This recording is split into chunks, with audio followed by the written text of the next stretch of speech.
Desperate times call for desperate measures, and at 5-5, looking to make a playoff run, the Bills make the decision to make a switch at offensive coordinator. I'm Kevin Carroll. Welcome to the Buffalo End Zone podcast in a very crazy week. Yeah, and I'm Jon Scott. Didn't get a day off because of this decision here, so we're just going to power through, trust the process, and understand that it is an urgent time for change. I don't think many people are trusting the process right now when it comes to the Buffalo Bills, John, but, you know, it's been a talking point throughout the entire season, through the first 10 games. Bills are now 5-5.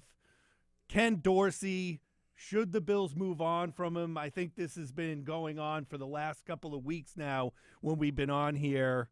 After the loss to the Broncos on Monday night, a change was coming. You and I talked about it. We both brought up Dorsey, but I think you and I were both in the camp that maybe now's not the right time. Sean McDermott thought otherwise.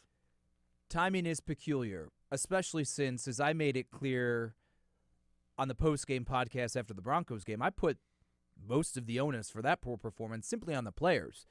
Ken Dorsey's not dropping passes. Ken Dorsey's not throwing interceptions. Ken Dorsey's not committing penalties. Ken Dorsey's not fumbling. None of those things are Ken Dorsey's fault. But Sean McDermott made it clear Tuesday when giving his initial reasoning for why the move and why now. He said he just felt like it was time, and he looked at the full 10 games of this season and the Bills' offense and felt that they just needed something different. And we talked after the Tampa game. That seemed ideal if you're going to do it because you had like a mini bye week baked in there because they played on Thursday night, then they played on a Sunday night. But they looked good in the first half against Tampa, so that maybe bought them some time. Then maybe after Cincinnati, that's where we really put the heat on Dorsey and said, all right, he's got to go. This is really the guy that it feels like we've seen enough. It's time for a change, and they're at a critical junction of the season at 5-4 at that point to where, hey, you're facing a Denver team on Monday Night Football. You have an extra day. Maybe this is when you do it. Mm-hmm. To do it on a short week it maybe really illustrates where the maybe desperation for Sean McDermott and this team is at this point in the season now at 5-5 to say we got to do something now. We can't just sit on our hands and simply continue to rattle off and believe that because we've done it before and we have the same pieces, something's going to change. And so a bold move, one that I don't disagree with, just the timing I would say is a bit interesting. Timing, to me, is a bit of an issue, too. I think this is something that should have been kind of nipped in the bud earlier. I mean, you're 5-5 with 7 games to go, or seven games to go. And you look at the Bills' schedule, there's zero room for error if you're trying to get to 10 wins and more reasonable 11 wins. That it might be too little too late, and this might just be a kind of an experiment to see if this is it, if this can get them going in the right direction. Because when this all unfolds, John, I go back and I look at how this offense was running past the first 10 games of the season, and it looks more to me like Ken Dorsey in the early part of last season was still doing stuff that maybe teams weren't too familiar with. But if you actually think about it and go back to around this time last year when the offense started to look, as you and I put it, like everything was a chore to move the ball, to get into the end zone. To me, you know, hindsight's 20/20, but you look back, and this problem really started towards the middle and end of last season and kind of dribbled into all but I'm only going to give the Raiders game and the Dolphins game. I don't think the offense did a ton against the Commanders. I think Terrell Bernard basically and A.J. Epinesa put them where they were as far as all those points go in that game. So I think this is coming a little too late at this point, but something I agree with that it's just you have to move on from the situation. So I crunched some numbers from this season. If you take out weeks 2 through 4, that stretch 38 points against the Raiders, 37 against the Commanders, 48 against Miami. Their total offensive yards in those. 450 against Vegas, 386 against the Commanders, 414 against the Miami Dolphins. Those are 3 wins. The best stretch of offensive football we've seen from the Bills in 2023. If you look at the other, so in that stretch, they're averaging 41 points a game. You take the other 7 games, the opener against the Jets, which was terrible, and from their game in London against Jacksonville to the present time, they're averaging 19.9 points per game. That's terrible. They've had 13 turnovers in their last 6 games. They have 18 on the year, which is the second most in all of football. And if you forward that to the guy that runs the show, that drives the ship of this offense, Josh Allen, he's been fine over 6 games, I suppose. But in this 6-game lull that they've hit, 67% completions, averaging 258 yards passing, 10 touchdowns to 7 interceptions, and throw in 2 lost fumbles there. And he's thrown a pick in 6 straight games. So 7 of his 11 interceptions have come in this 6-game stretch here. The offense goes as Josh Allen goes. Josh Allen isn't going. And there was no seemingly easy answers for them to go to, regardless of what you would hear. And you heard the same things: up-tempo, quick passes, take what the defense is giving you, complimentary football, all of this stuff.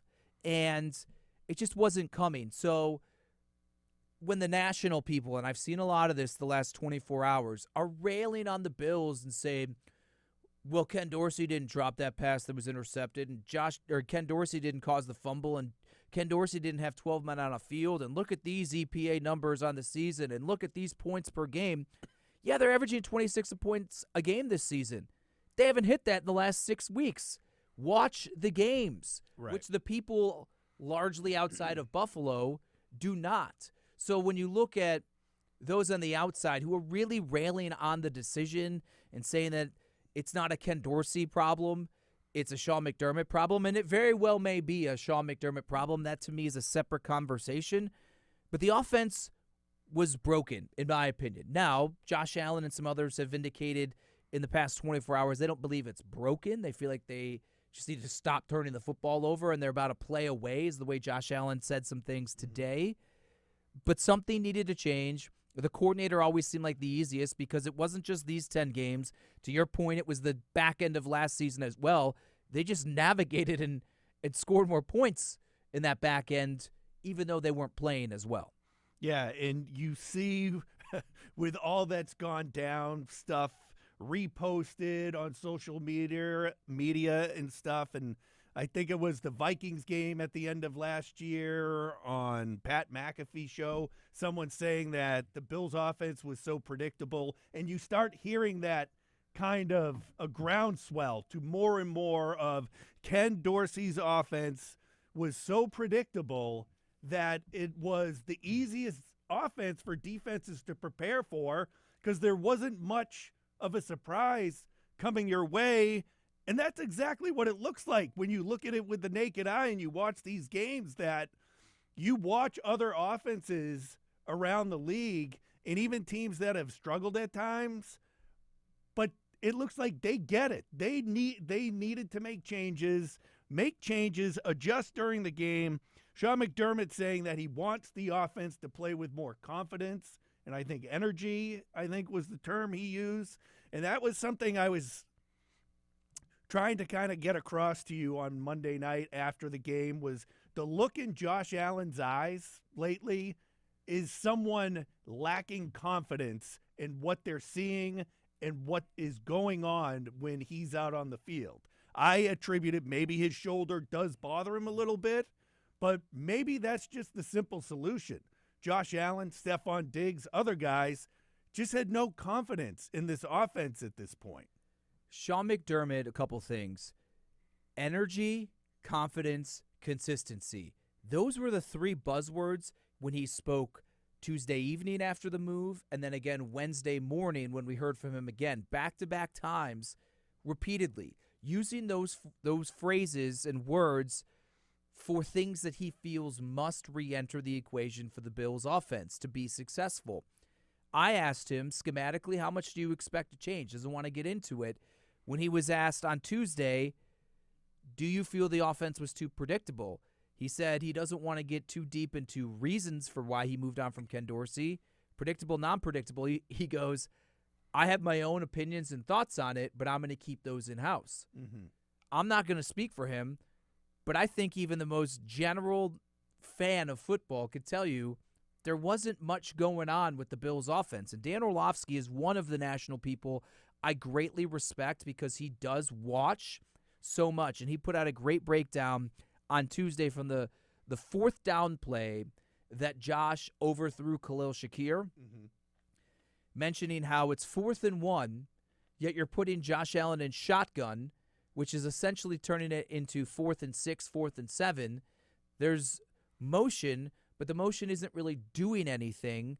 It's not showing you what you need to do or put the defense in a compromising spot to make a decision. Then he showed a few route concepts that never would have succeeded regardless of anything. And this is where a smart football person illustrating it shows you the lack of creativity, the predictability, and just not setting up the unit to succeed. That is on Ken Dorsey. Now, when mentioning that play after the game, put it on Allen because Allen rolled out and he just missed Khalil Shakir. And he could have run for the first down. But I think that maybe goes to the larger point of why a move like this needed to be made. It shouldn't be called upon Josh Allen to always do it all. Mm-hmm. It shouldn't be called on him to run for a first down. The scheme, the play call should set himself up to just to almost make it easy. Now, there's another team and there's defenses. I get all of that. But I think maybe that play illustrates it of, yeah, maybe Josh could have been Superman and run for it or made a better throw on the run while getting flush from the pocket. And maybe we take for granted that it's not as easy as he oftentimes makes those things look. It just needs to be easier. So I'll be curious to see what can actually change for this offense as they enter the 11th game of the season against what Sean McDermott called the most talented defense in football with a new offensive coordinator on a really short week. It's a tall task, but I'm glad at least that McDermott wasn't deterred from making a decision that I think we all agree needed to be made simply because it wasn't the ideal time. Josh Allen putting a lot on himself in the offense's execution as to why we're here where we are, as you would expect a leader like Josh Allen to do. But there's also this idea of, but you were also put in the situation, and you were championing for Ken Dorsey to get the job, and we get that Josh is going to be bummed out about this, and we'll get more into what Joe Brady brings to the table in a little bit. But unfortunately, that was the only move. What else are you going to do? A change needed to be made to the offense, and that was it. And I don't know, at times when you watch the game against the Broncos, when they were running the ball, moving the ball down the field, I just got the feeling after the game that was working so well that why weren't they doing it more? Was there a disconnect there with what McDermott wanted and what Dorsey was calling as this game unfolded? Because it almost seemed like if you just ran the ball the entire game with a few play-action passes, you're winning that game pretty easily. Isn't it ironic, though, and our friend Matt Perino made this point yesterday, that the very last series of play calling by Ken Dorsey as the Bills' offensive coordinator was 6 runs?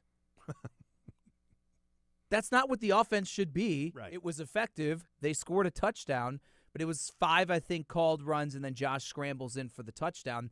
That was our final look at Ken Dorsey as a play caller.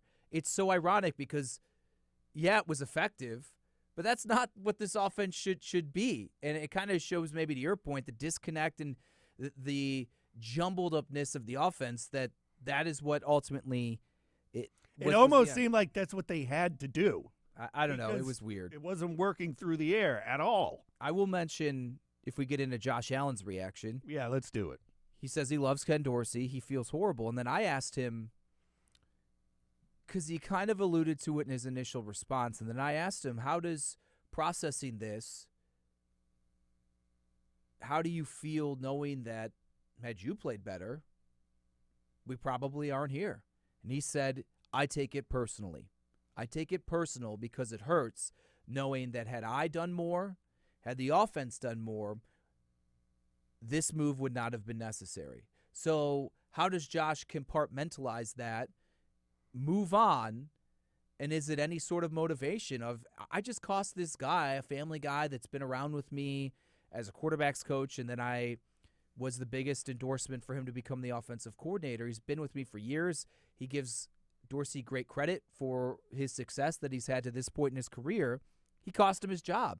Some of it is on Dorsey, absolutely. Mm-hmm. But some of it is on the players, as we have already really said on the last show and to start this one.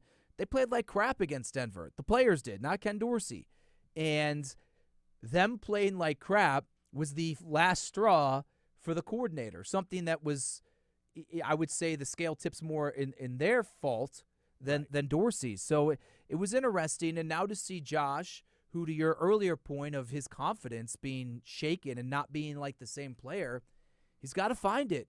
And to me, as I said, in multiple places when asked about this, and even after the show, after the game on Monday night, that priority number one for whoever is in that seat, whether it's Joe Brady now and whoever it is in 2024, they got to get Josh Allen back to being Josh Allen. They got to get Josh Allen to be Josh Allen. And the play calling has to help push him in that direction. Whatever this energy, confidence, vibe that the OC brings, that needs to be infused into Allen to get him back to playing in that way. And I think maybe whether it was from above Dorsey or it was Dorsey plus others or whatever, I feel Allen has been in this weird box this season of this, what I consider an idiotic narrative about he needs to run less. I feel like that's in his head. Josh Allen does not need to run less. He needs to stop being a fool and drop his shoulder into linebackers and safeties just for the sake of making angry runs or gaining an extra. I was going to go there, yeah. Or making an extra yard or two to infuse life in his team. There are moments for that. Moments. And Josh has gotten better at it, but we haven't seen it as much because he hasn't been asked to run. I think he also is, maybe you see him processing the field and he either's not seeing it as well, he's locking in, or he's not scanning from place to place, or he is just, I feel like sometimes timid to pull the trigger because he doesn't want to turn the ball over. And his just pulse of, I'm flushed.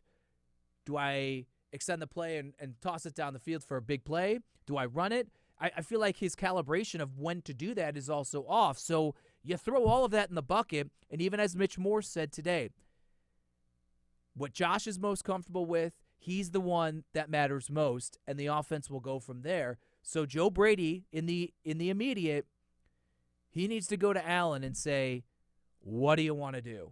And that's how he needs to cater being a play caller. Yeah, you touched on what I had been bringing up is when the play breaks down and Josh rolls out, he's just too indecisive this entire season. He just, the look, the way he goes about it has been something that you can't help but notice in all the games so far this year. You mentioned some of the other players, John.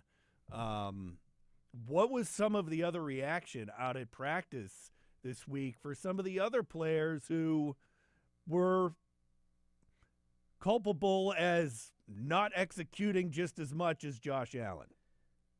Didn't hear from a lot. Some of them kind of skirted away for whatever reason. I won't speculate. They maybe had treatment or whatever they were doing, but heard from a couple offensive linemen, Spencer Brown and Mitch Morse. And it was, as you would expect, they feel bad for Dorsey. Felt Dorsey did what he could. Didn't work out. Confidence in Joe Brady.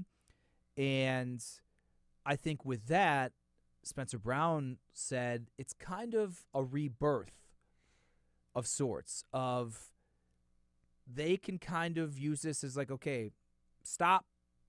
10 games are gone. Now we have Joe Brady. let's just focus on the final 7 and see if we can get back to the way that we were. Mentioned that it was a walkthrough, but the positivity Brady was bringing in the huddle, he was bouncing back and forth, working with guys on the side, even came over and was with the offensive linemen. The energy. Josh Allen said he brings a lot of juice. Even Sean McDermott kind of referenced that. So maybe that's it. Maybe it's not as much an X's and O's thing. Maybe it's just a different vibe, a different feel. And McDermott's kind of alluded to that. Morse, Allen, Spencer Brown kind of giving a little insight to initial impressions with Brady in the new seat. He's bringing that kind of wave of energy.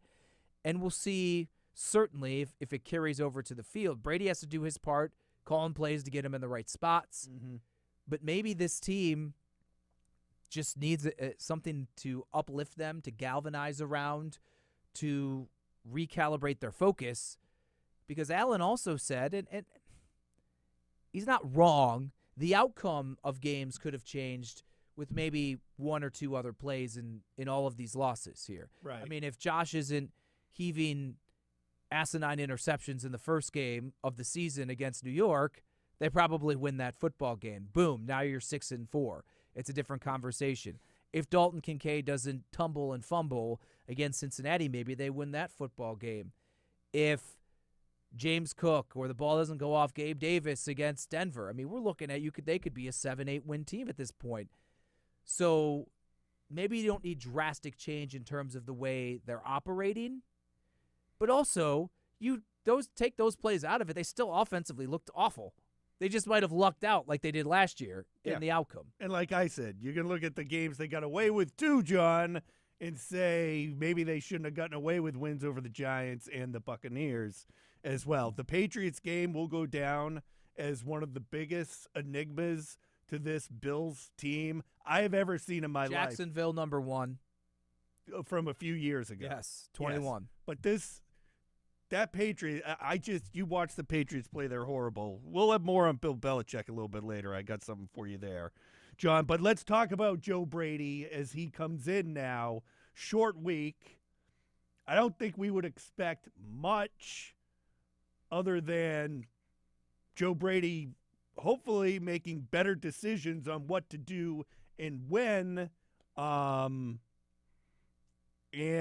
with it being in the short week, I don't see much of it changing, but maybe more of a philosophy on how they're going to approach this Jets team and play safe football in order to just get a win at this point over a defense, and we'll get to this in a little bit, that I think is in Josh Allen's head.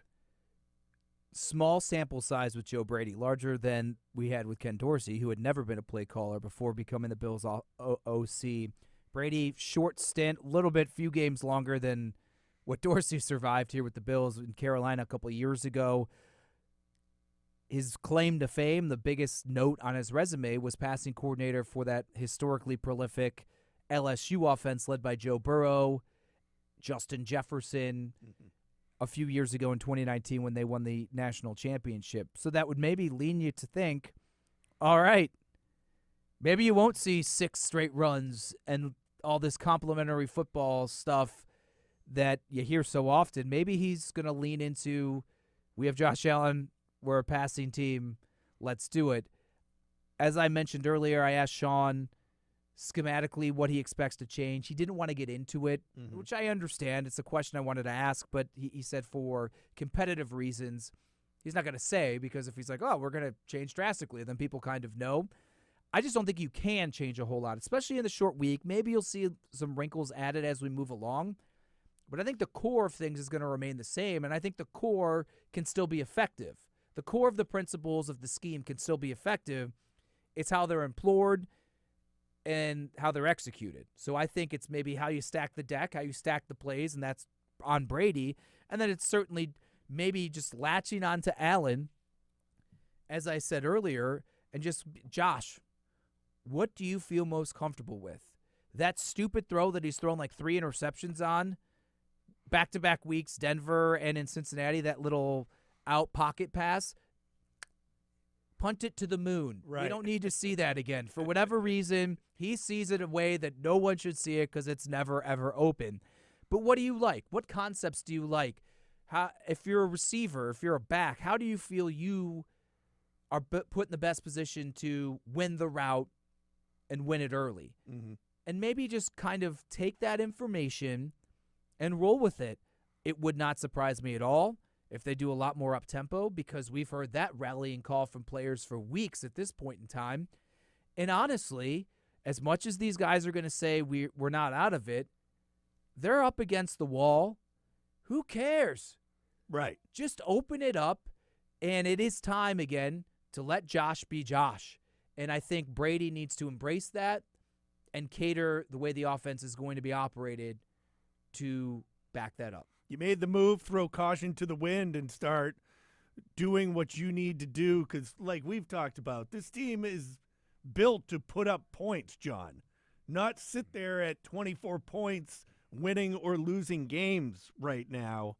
And you're going up against a Jets team, like I said, that here we are. So the Bills, realistically, I think, need to win 6 of their 7 games. And they have a tough stretch of games ahead. So do I think they're going to make the playoffs? I don't. So I think you might as well just start trying things and seeing what you have and trying to get this offense and this team to look the way it does. And complementary football, you know, we've talked about it. Sean McDermott has this defense made of spit and whatever, gum, that they're living up to their end of the bargain. Get us up to 28 points or more, and they'll be able to move on. So now you have the Jets, John, and like we said at the beginning of the year, even in the game the Bills won over Salah's team, Josh Allen still did not look great in that game. So, and that was in Buffalo, like this one's in Buffalo. The Bills did win it, but again, a bit of a concern with the turnovers, with the drops we've seen lately, and that still drives me bananas that you had a players-only meeting about being accountable, and everyone on the damn team is dropping the ball, including the quarterback. Right. I mean, give me a break.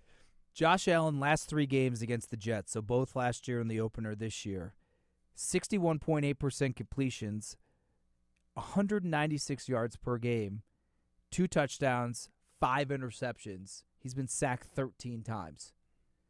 And so you mentioned a defense that, whether it's in his head or they're actually just, they have the number, the statistics and the eye test, they're aligned there. It's been a struggle, to your point, even in the victory last season. At the back half of the season, it was tough sledding. And Sean McDermott called this defense maybe the most talented defense in the NFL. I mentioned that last year before the game that they lost, surprisingly, in the Meadowlands, that, hey, there's a lot of young, good, talented players. The defensive front has caused them issues. They're loaded. They're relentless. You have a ton of guys up there, interior and on the outside, that are challenging. And this is something where they should have beat them, regardless of all of that, if Allen just would have taken more of what's in front of him. He even did allude to that in some of his comments today of, I need to, take more of what's in front, take more of what's there. And I agree with that. To me, what is the most infuriating thing for a great front 4 pass rush? Getting the ball out quick. And if you're going to succeed, maybe that's something they just haven't gone to enough in the recent times they've played the Jets. And that doesn't mean that's going to work either. But this isn't going to be a game the Bills have to score 25 points to win, in my opinion, because the Jets' offense, amazingly enough, may be more anemic than what the Bills is. They certainly are far more deficient in the talent area, and Lord knows it's at the quarterback spot. I mean, you talk about maybe one of the largest gaps of an advantage at the quarterback position in one game. It's Josh Allen between Zach Wilson, but Zach Wilson's beat them twice in the last 3 games. So, well, that's what I was going to bring that up. Aaron Rodgers goes down at the beginning of the game on Monday Night Football at the start of the year and is poorly, and this is also to the Patriots' point, Zach Wilson does nothing the rest of the year when you watch the Jets play, and yet he's the one who was the quarterback to beat the Bills on Monday Night Football to start the season. So it can be done. Don't even look at it and say, well, look how Zach Wilson's playing. Come on, we got this. Not so fast, man. If the Bills are handing the ball back to the Jets around the 50-yard line every time and not able to move, and the Jets are settling for field goals, they could still win the game. I think turnovers is maybe you could talk about the look, the flow, all of that of the offense. They've been incredibly derailed, and it's been the swing and the outcome of the games by turnovers. Josh Allen said it himself, and it starts with him. As I just said, he said 7 turnovers, or 9 turnovers in the last 6 games. 2 fumbles, 7 picks. I mean, he's turning the football over himself at an alarming rate. It's more of the concerns we had in 18 when he was a rookie, and people just thought, oh, this gunslinger, he has ball security issues, and that was a major talking point 18-19. He's gotten away from that, and now it's started to creep back in here as one of the most turnover-proficient players and quarterbacks in the entire NFL. This is a game where if you stay mistake-free or limit the mistakes to maybe 1, you're just a far superior talented team, especially offensively. You could maybe kick 4 or 5 field goals like they did a couple of years ago. Someone had 8, or Tyler Bass had 6 field goals, and they won 18-15 or something like that. Joy. You could win like that. It may not look pretty, but we're at the point of the season with the Bills at 5-5. The eye test is completely irrelevant. All that matters is the scoreboard. Run defense versus the Jets. We know that there were 2 big runs ripped off against the Bills in that Monday Night Football game to help the Jets kind of get the win, along with Josh Allen's turnovers. But I think the run defense and that defensive front as a whole was playing better back on Monday night. Yeah, a couple of Breece Hall runs early. He has great speed, game-breaking, and then they kind of clamped it down. And Javonte Williams had a decent game, but they were feeding him a lot in the Denver game. He only was averaging about 3.5 yards per carry here. That's what they obviously are going to try to do. They're going to try to run the football, power, clock control, limit the need for Zach Wilson to be a playmaker. And I'll say this, I'm just looking at Wilson's stat line, which, as I've indicated, you can't just look at stat lines and assume things without seeing everything. He only has 2 interceptions since the second game of the season. So he threw one pick against the Bills, 3 against Dallas the next week, and he only has 2 since then. So yes, similar to maybe how we discuss things with Russell Wilson, he only has 3 touchdown passes in that stretch. He only has 2 interceptions. He's averaging, maybe 200 yards passing a game. So he's not the guy that you need to fear that's going to beat you. But similar to Wilson, he is a guy, Russell Wilson, he maybe is a guy that if you keep giving him keep giving them life, they're one fluke Garrett Wilson bobble job away from losing a football game. So just don't turn the football over and focus on being a team that can stop the run. And that's the formula for success, to have a game that even if it may be a slugfest, grinded out, not aesthetically pleasing game, but like I said, that wins and losses are all that matter at this point for the Bills. Yeah, I see this game playing out like the Denver game as far as what needs to be taken care of. John, special teams before we get to the game itself. Bit of a concern against the Broncos as well. We all know how the game ultimately ended. There's an area that really needs to be tightened up as well. Sean McDermott did say he did not give thought to firing Matthew Smiley, that he has confidence in Matthew Smiley. As many people pointed out when I put that on Twitter, he's also said that in recent weeks about Ken Dorsey. Do I think that a change is going to be made there this season? No, and some people also pointed out Maybe that's because with Sean being the defensive play caller, some of the responsibilities are passed along to other coaches, and Matthew Smiley is a big part of that in terms of the mechanics and operation of things on game day when Sean has to focus on the defense. Mm-hmm. Smiley has assumed some of those responsibilities. So if you got rid of him, you'd really be jumbling things up in a big capacity. They've been bad this season. And so maybe that's a spot 7 games from now. If this keeps going in this direction and we're looking to 2024, that's a conversation to have, and it wouldn't surprise me. In the meantime, the immediate, they just got to be better. 12 guys on the field, punt returns, the return coverage units allowing decent chunks, even if they're not returned for touchdowns, which continues with the offense being bad, turning it over, and then the special teams coverage units being poor. It's putting this defense in very compromising positions, and as admirably as they're playing, they can only do so much. Right. And that's the thing. You can only you look at game by game with the Bills defense and the situations that they're put in and what they're doing, and like I said against the Broncos, eventually you just assume they're just not going to be able to hold. And I look at the entire season in the same way too. I mean, these guys are keeping you in games and you're not scoring enough points. And eventually, as the season goes on, they're not going to be able to do that against these high-powered teams that are coming up. Let's get to the game, John. No 8 o'clock game this week. It's a 4:25 start.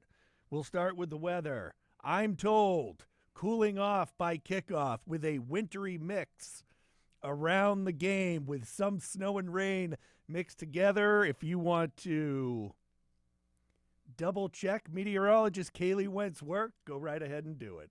Oh, I trust Kaylee. Even though we'll never let her forget when she told us one thing about golf and it was wildly incorrect. Yeah, I mean, it's going to be perfect weather to showcase my new overcoat that I bought the other day. All right, we'll be looking forward to that. Injuries, John, it's early in the week. They only had a walkthrough on a Wednesday. No more as we inch closer to the game, but there are still some guys that they're hoping to get healthy. Trent Sherfield, Jordan Phillips were the only two that didn't practice on the walkthrough, so didn't practice. And for a walkthrough, didn't participate, I guess probably better phrasing, on Wednesday. Positive news, Christian Benford didn't play. Micah Hyde didn't play. The last game, they both were limited. Dorian Williams, a knee injury. Cam Lewis, also a little dinged up. They were limited as well. Thursday with a more traditional practice is going to be your biggest indicator. But nothing against Sherfield or certainly Phillips, who I just want to get in because the game was so toxic afterwards that it would not have been fitting. How entertaining is Jordan Phillips? You probably don't see it on the broadcast as much. That guy, his waving of the arms, which we all have seen it and think is great, he's so entertaining. That game stunk on Monday night, and I'm just like watching him pump up the crowd. Oh, yeah. And just his antics on the field were hilarious. But nothing against Sherfield or Phillips. But, I mean, we haven't really seen Trent Sherfield. Now, maybe with a new offensive coordinator, you would spread it out a little bit. But I don't want to be dismissive of any player, but I don't think that loss is going to move the needle as much offensively. Phillips is a good guy on that interior and part of their pass rush package, but we understand, even though Poona Ford's been inactive a lot this season, that's a guy you could slide in there.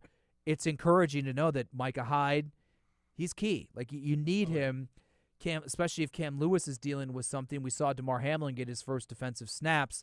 That's how deep they would have to go into safety if Micah and or Cam can't play. And Benford, the thing with Benford will be interesting. He's the starter. I think Dane Jackson has played his best football the past 2 weeks, and Rasul Douglas was great, and they traded for him clearly to be in there as well. How does McDermott handle, if Benford is healthy, things maybe between Douglas, Benford, and Jackson? The first game, it was kind of a three-man rotation in Cincinnati before Benford got hurt. Just something to look on as we move forward, and those that are listening to this podcast over the days that we get closer to Sunday afternoon. If Benford's healthy, just keep an eye on during the game Sunday afternoon how they're deploying those three corners. Yeah, all right. Bet MGM, John. Bills -7. I can't believe. To me, that's too high at this point. There's no way. This is 3 points or less. I'm sorry that this game's coming down to. I'm going to go a little counter to what I've been saying the past couple of weeks. I've been in the show me state. That's the way I've been putting it, that hey, you got to show me that you could do anything.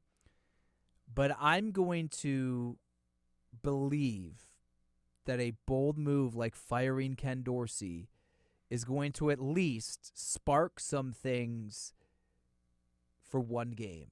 So I'm going to give the Bills, I'll take the Bills in 7 points in this one. All right. Over, under. Yeah, over, under 40.5 points in this one. Under, yeah. I'm with the under, too, because I'm looking at this final score is 14-10 is the final, or 13-10 ends up being the final in this one. I'm still in that show me before I start backing you, and I don't think that, I mean, like I said, I thought the players-only meeting last week wasn't going to do anything, and it looked like it made it worse. I saw one dude on Twitter or whatever it's called say that the players-only meeting was about throwing the game to get Ken Dorsey fired. It was a joke thing, but it's like, wow, that would be a bold strategy right there. well, that's a bold strategy, Cotton. But yeah, I don't. Maybe they get a touchdown drive and kick a couple of field goals to hang on to beat the Jets. To continue to go completely against what I've been saying, I'm going to go 24-7. The Bills win. I think we've seen some moments. Sauce Gardner's a great corner. Diggs can get him. Yeah, Diggs can get him. And let's see how the Jets deal with Dalton Kincaid, the emergence of him, and being utilized and a big part of this offensive attack. And I think we're going to see an inspired cut loose Josh Allen. I'm going to give credit to the Jets defense and not say, oh, they're going to score 35 points here. right. But I think they can get 4 scores, and I just have no faith in that Jets offense, even with a Bills defense that you give them a tap on the back there for the way that they're hanging tough for the most of the game. I know there is some reasonable criticism of at crunch time when it matters most, they haven't held up, which also could be a turning point for some of these games' outcomes. But 24-7, I'm going to go with the Bills. All right, let's do a little 3 and out. Deshaun Watson now out for the year. Do the Cleveland Browns have a good enough team to still be a serious playoff contender with their quarterback now out for the season? It's funny, I've been texting with my friends this morning since the news came out. I'm a Cleveland guy. They're Browns fans. And I said, how many games have the Browns won this season because of Deshaun Watson? I don't know. They lost the game to Pittsburgh because of Deshaun Watson. The best football he played in a Cleveland Browns uniform the back end of last season and whatever games he's been healthy enough to play this year was when he had a busted shoulder in the second half against Baltimore and goes 14 for 14 and was actually running a little bit like the Deshaun Watson of old. So to me, the core of the Browns, their identity, they're a run-first offense with a great offensive line and an elite defense. That's the way that they need to play football. That's the way they win football games. And if it's Deshaun Watson, I think their ceiling is higher, but they can still make the playoffs at 6-3 because look at the teams that are chasing them. What are the Bills? And they're 2 games behind them. Gardner Minshew, Right. Kenny Pickett. Like Mike Tomlin is a wizard. That quarterback stinks. So these are the teams that they're vying with. Cincinnati is up and down. Oh, Cincinnati's back. And then they lose to the Texans. And I'm as big of a C.J. Stroud fan as you could find. Can a rookie and a team that was that bad last year flip it and continue on this hot course to continue to push for a wild card spot? I think they have as good a shot as anybody. I'm thinking that Dorian Thompson, whatever, or P.J. Walker is going to light the world on fire? No. I also think it's ridiculous. I think it's recency bias to think Josh Dobbs has been a really cool, fun story the past couple weeks. But who the heck has Josh Dobbs been before this? There's a reason that guy's played on 4 teams. If you look at his stats for this season or just watch the games, he's been fine. But to think Josh Dobbs would automatically just be this great stopgap that would keep them in Super Bowl contention is flawed as well. I think the Browns will be fine because of what their true identity is. All right. Boston Globe, Dan Shaughnessy, I believe, talked to Marv Levy and his wife Fran about Bill Belichick. Why? Well, what do they have to do with it? Well, so the history is this. Bill Belichick, criticizing Marv Levy, said basically he would not be like Marv Levy and screw up and coach into his 70s and ruin his legacy, basically in a nutshell. And now Bill Belichick is 71 years old. So, A, Fran Levy hates Bill Belichick's guts for being mean to her husband, which rightfully so, she should be. Marv Levy saying that he kind of regretted retiring when he did because he thought he still had a few more good coaching years left. The first time you're saying. Yeah. Well, no, he didn't retire as a coach twice. Would he get fired? I can't remember that. Wasn't here. Oh, little Johnny Scott doesn't remember. He was too small back then. No, he came back as general manager of the Bills before he got out here and then stepped down again. I think Bill Belichick, off the heels of reading some of this, I think as great as his run was with the Patriots, and now that you look at it, you give it more credit to Tom Brady, I do think it's time for him to kind of hang him up. Like, I don't think if he leaves the Patriots and goes to another team, he's going to make a Super Bowl run at this stage in the game. Well, and you'd have to stay for a while. I mean, does he think he's Bill Parcells? I mean, that's what Parcells did. Probably. Who was his mentor? He probably thinks he's better than Bill Parcells. And while Parcells didn't win as many Super Bowls, he obviously was known for basically getting in there, turning them around, not taking them all the way, but getting them back from the bottom. And I don't know, man. I don't know what to do with Bill Belichick because they stink. I honestly think maybe I'm wrong. There's probably film people that could tell me I'm wrong about this. I just think his player personnel decision-making has never really been great. That is the one thing above maybe anything else that Brady masked was he's picking players, especially offensively, that stink. Yeah. And Brady was just so good that it overcame those missteps. Now you don't have a quarterback to make up for choosing Juju Smith-Schuster over Jacoby Myers, drafting 1 million running backs, taking Mac Jones. Like, none of this is working. Those are all his decisions. And, oh, by the way, maybe your defense just isn't as talented anymore either. But I don't know what to do with it.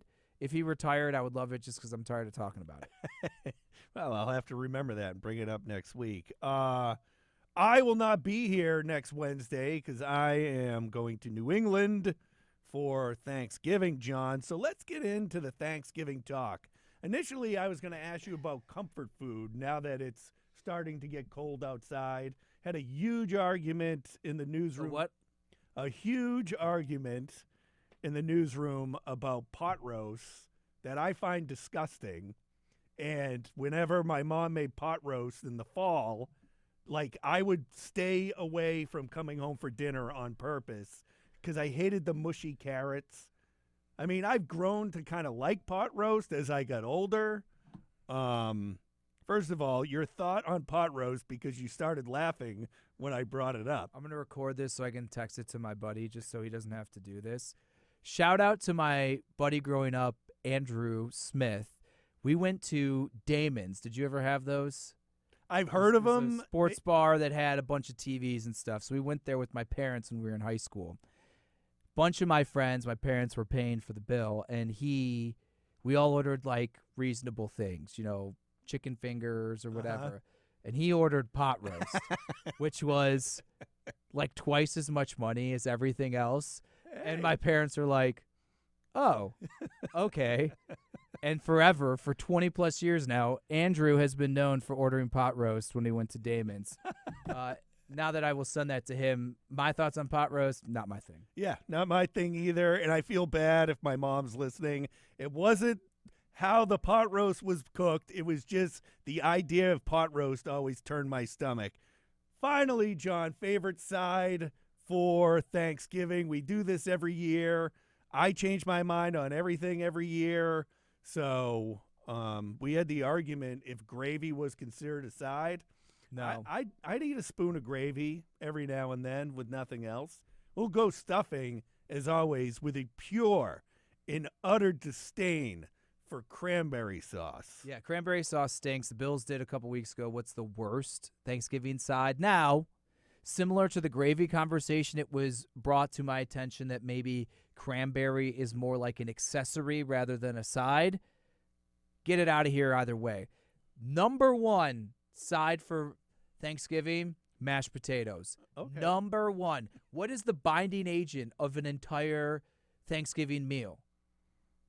It's mashed potatoes. Turkey, scoop it in the mashed potatoes. Green bean casserole, scoop it in the mashed potatoes. Stuffing, put stuffing and turkey, mashed potatoes. Drip all the gravy all over it. The only thing I don't really need my mashed potatoes with is if there happens to be mac and cheese. Anything else, like, I'm good. Throw the corn in there. Oh, no. Just Whoa. Corn in your mashed potatoes? You're one of Yes. those people? And the best thing That is so the texture of it is so disgusting. no, it just slides all down. It's great. This is what you and then when you have leftovers, whether it's Thursday night after you've already had some pie or Friday the next day, I just find like the biggest bowl we got in the cupboard. Put a ton of mashed potatoes, put turkey, corn, stuffing, put all the gravy on top of it, and it is an elite day after feast. Like a KFC bowl that they have over. Exactly. That's exactly what it is, except it's turkey instead of fried chicken. Because I started doing this recently. Thanksgiving burrito day after Thanksgiving. You get yourself a flour tortilla. I saw someone on social media today take that flour tortilla, put it in some egg wash, and then pat it on leftover stuffing crumbs, Ooh. not cooked stuffing, and kind of fold it over the oven rack to let it bake. So now you have the stuffing on the outside, turkey, mashed potatoes. I will put cheese on it and then gravy, get that cheese gravy mixture. And then the guy, of course, put cranberry sauce on top, and I shut Ruined it off. it. Ruined the whole thing. But, all right, there we are, mashed potatoes and gravy. And quite frankly, sometimes I don't even eat more than one piece of turkey. So next week, we got the Jets game coming up first. So Jets, Bills, 4:25, wintry mix on Sunday evening. John, I will obviously be back with the post-game show, Buffalo End Zone on Spectrum News 1, and then the Buffalo End Zone podcast will follow that later on in the evening. As always, thanks for joining us, everyone.